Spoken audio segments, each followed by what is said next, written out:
Hai Bun, hari ini aku mau buat menu dari bahan sederhana tapi lumayan buat boros nasi. Aku punya terong hijau kecil ini mau aku potong-potong dulu semuanya. Tapi sebelumnya terong ini udah aku cuci bersih ya.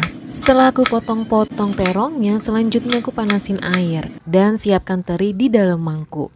Jadi terinya ini mau aku rendam dengan air panas ya Bun. Next aku siapin bumbunya, cuma pakai bawang merah, bawang putih dan cabai hijau kecil yang diulek. Nah ini dia hasil bumbu yang sudah aku ulek ya Bun. Teri yang udah direndam air panas sebelumnya itu aku cuci bersih. Terus aku goreng dulu ya terinya. Gak perlu sampai garing sih gorengnya. Terus masukin bumbu halusnya. Dioseng nih sampai wangi dan dirasa bumbunya udah matang. Baru masukin irisan terongnya. Kasih air secukupnya. Terus tunggu aja sampai terongnya empuk dan mateng.